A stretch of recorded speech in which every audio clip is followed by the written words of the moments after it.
Do you really know what's in the food you eat? What if I told you that 75% of foods found in grocery stores contain at least one genetically modified ingredient? Would you be surprised? I know I would. Some of these foods include cereal, pasta, soups, candy, and even cheese. David Suzuki, who is a professor in genetics, says that the top genetically modified products in the US are corn, soybean, cotton, canola oil, and sugar beets. But where do GMOs come from? Why is it important to you as a consumer that you're educated on this? And are they good or are they harmful for us? These are just a few questions that I'll answer in this speech. Hi, my name is Brianna Trace, and I'm here to talk to you today about genetically modified organisms, or GMOs.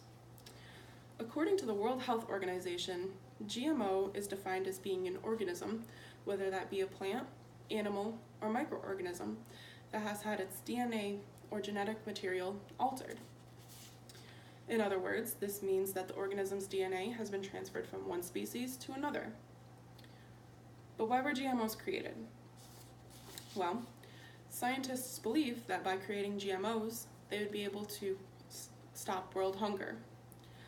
They believed that it would feed the roughly 835 million undernourished people in the world.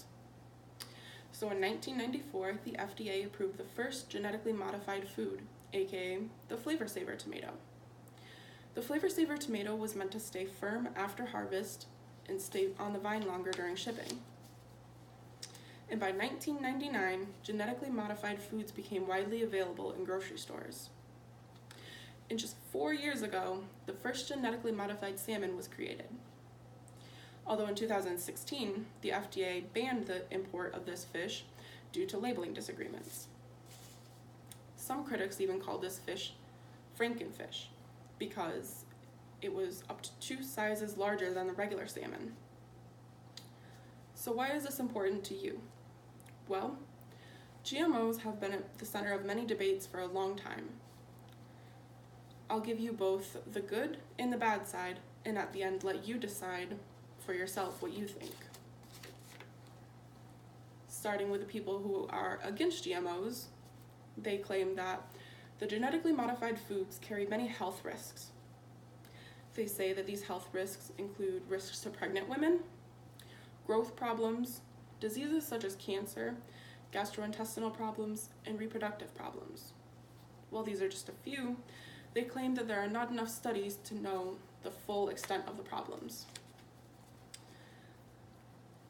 And with GMOs, there are pesticides used, such as glyphosate. Glyphosate is a pesticide found in Roundup. Roundup is a common weed killer. On the screen, you can see there's Roundup. When we scroll down to the active ingredients, and it contains 2% glyphosate.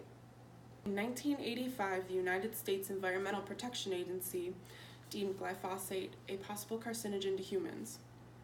Although, concerningly enough, in recent years they retracted that statement and changed their study to say that glyphosate has low toxicity to humans.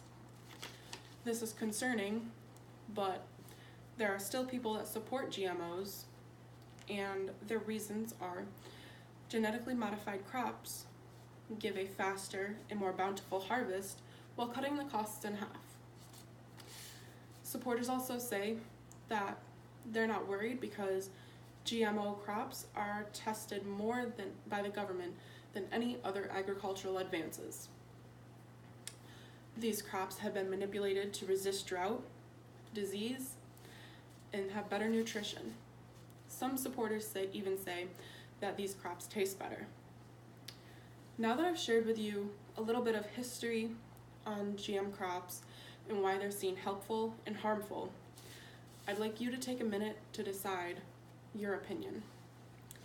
Scientists have formed their opinion, and they believe that genetically modified crops are the answer to solving world hunger and feeding the roughly 835 undernourished people in the world. Who knows, this might be the answer. Do you think it is?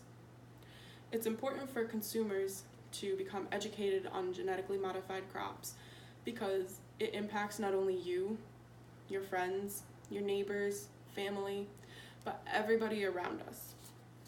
So do yourself a favor and become informed on genetically modified crops. Who knows? You might learn something interesting.